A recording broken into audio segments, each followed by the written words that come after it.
கிறிஸ்துவுக்குள் பிரியமானவர்களே, இந்த டிவைன் மார்னிங் டியூ என்கிற அந்த பாட்காஸ்டை கேட்டுக்கொண்டிருக்கிறதான உங்கள் ஒவ்வொருவருக்கும் ஆண்டவராகிய இயேசு கிறிஸ்துவின் எண்ணற்ற நாமத்தினால் என்னுடைய ஸ்தோத்திரங்களையும் வாழ்த்துக்களையும் நான் தெரிவித்துக் கொள்கிறேன்.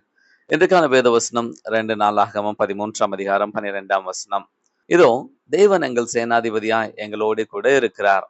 உதாரணத்திற்கு பார்க்கும்போது 11ஆம் நூற்றாண்டில் நடைபெற்ற ஹேஸ்டிங்கஸ் யுத்தத்தில் நார்மனியர் இங்கிலாந்தை முற்றுகையிட்டு இருந்தனர். அந்த யுத்தத்தின் போது நார்மனியரின் தலைவனான வில்லியம் கொலை செய்யப்பட்டு விட்டான் என்ற ஒரு வதந்தி போர்க்களத்திலிருந்து நார்மனியரின் நடுவே காட்டு தீயை போல பரவிற்று. தங்கள் தலைவன் கொலை செய்யப்பட்டு விட்டான் என்ற செய்தியை கேட்டபோது அவர்களது கைகள் தளர்ந்து போயின. அவருடைய உள்ளங்களில் சோர்வும் சோகமும் மேலிட்டன.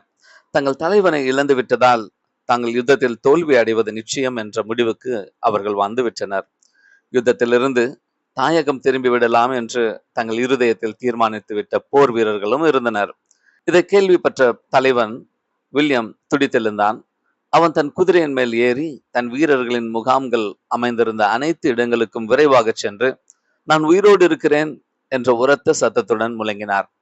அதை கேட்ட நார்மனியர் புத்துயிர் அடைந்தனர். ஒரு புது பலன் அவர்களுக்கு கிடைத்தது. அவருடைய சோர்வும் சோகமும் அவர்களை விட்டகன்றன. தங்கள் கைகளை அவர்கள் மீண்டும் யுத்தத்திற்காக திடப்படுத்தினார்கள். முடிவில் அந்த போரில் அவர்கள் மகத்தான ஜெயம் பெற்று இங்கிலாந்தை கைப்பற்றினர்.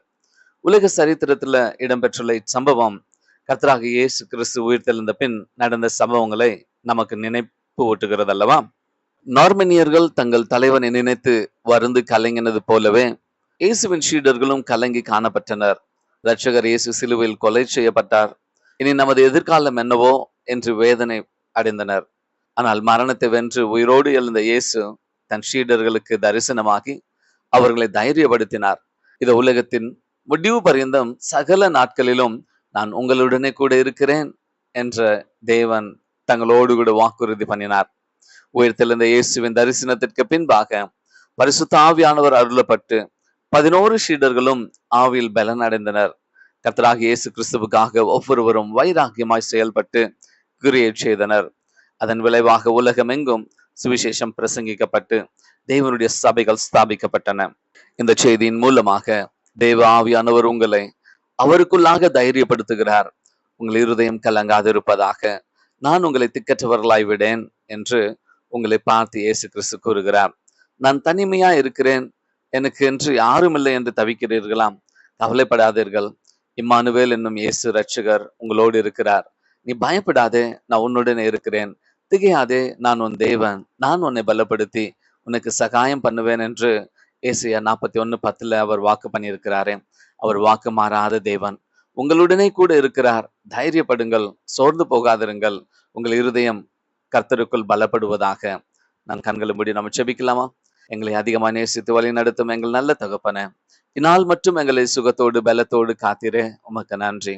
இப்பொழுதும் கவலையோடு துக்கத்தோடு தங்கள் நாட்களை கழித்து கொண்டிருக்கும் ஒவ்வொருவரையும் உம்முடைய கரத்தில் ஒப்புக் கொடுக்கிறோம் தகப்பனே. இது உலகத்தின் முடிவு பரியந்தம் சகல நாட்களிலும் நான் உங்களுடனே கூட இருக்கிறேன் என்று வாக்குத்தத்தம் செய்தவரின் வார்த்தைகள் ஒவ்வொருவரையும் தேற்றுவதாக. இருதயங்களை பலப்படுத்துவீராக. கவலை கண்ணீரை துடைப்பீராக. பயங்களை மாற்றும் தெளிந்த இருதயத்தை தாரும்.